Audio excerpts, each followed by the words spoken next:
Hi சொந்தங்களே, வாங்க நம்ம வீட்டில் முட்டை தோசை. காலையில் எந்திரிச்சோன்னே ஆயா சட்னி அரைச்சேன், அடுப்பெல்லாம் தொடச்சேன், என்னால் முடிஞ்ச வேலை பார்த்தேன். அப்புறம் பாருங்க, தக்காளி சட்னி, சாம்பார், தேங்காய் சட்னி எல்லாமே வீட்டில் இருக்குது. நம்ம பொறுமையாக எடுத்து எல்லாம் பண்ணால் சரியாகும். ஒரு கப்பு மாவு வாங்கினேன் ஆயா. அதுக்கப்புறம் தோசை தான் சுட்டிருக்கேன். பாத்திரம்லாம் இன்னி ஆயா விளக்கலை. நிறைய அந்த பாத்திரம்லாம் நான் புழங்கலை, அங்கிட்டும் இங்கிட்டும் கொச்ச முச்சன்னு கிடந்துச்சு, எல்லாத்தையும் எடுத்து வச்சேன். சரிங்களா? இந்த பாருங்கள், எண்ணெய் பாம் ஆயில் நேற்று வாங்கினேன். நேற்று பாம் ஆயில் வாங்கினேன். காசு இருந்தால் நல்லெண்ணெய் வாங்கி சுடலாம், ஏதோ இருக்கிறத வச்சு நம்ம ஓட்டிக்கலாம் இல்லாட்டி. சரிங்களா? எப்போயுமே இருக்கிறத விட்டுட்டு இல்லாததுக்கு பறக்கக்கூடாது. நம்ம எது இருக்குதோ அதை வச்சு நம்ம காலத்தை ஓட்டிக்கிறணும். எங்களுக்கு ஆளுக்கு ஒரு முட்டை தோசை, ஓகேங்களா? அதுக்கு அந்த பையன் வேலைக்கு போயிடுவான். வேலைக்கு போயிட்டால் அப்புறம் நம்ம ஃப்ரீயாக தான் இருப்போம். அவன் வேலைக்கு போய்ட்டு நம்ம சமைச்சு சாப்பிட்டு என்ன பண்ண போகிறோம்? பாவம், வேலைக்கு போகிறாங்கல்ல, அவங்களுக்கு நம்ம செஞ்சு கொடுத்துட்டு அப்புறம் நம்ம ரெஸ்ட் எடுத்துக்கலாம், பையா வேலை பார்த்துக்கலாம். எப்போயுமே வேலைக்கு போகிறவங்களுக்கு நேரத்தோடு சமைச்சு கொடுங்க. எது இருக்குதோ அதை சந்தோஷமாக செய்யுங்க. பாருங்கள், தக்காளி சட்னி, சாம்பார், பழைய சாம்பார், தேங்காய் சட்னி, மாவு, முட்டை தோசை.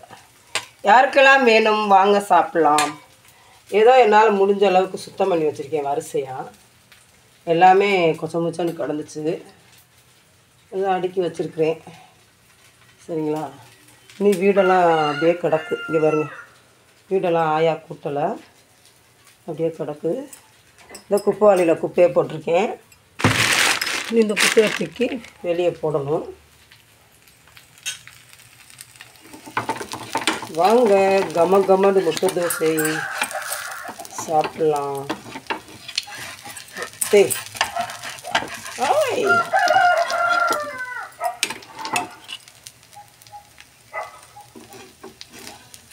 யாருக்கெல்லாம் வேணும் வாங்க சொந்தங்களே, முட்டை தோசை சாப்பிடலாம்.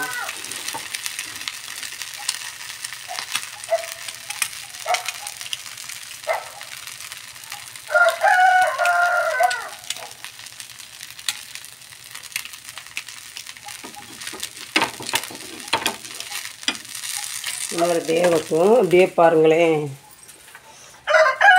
அப்படியே பாருங்கள் இயற்கையின் அழகா. பா பா, நம்ம சேவை இல்லைங்க. அவங்க வளர்த்தா நிறைய வளரும், ஆனால்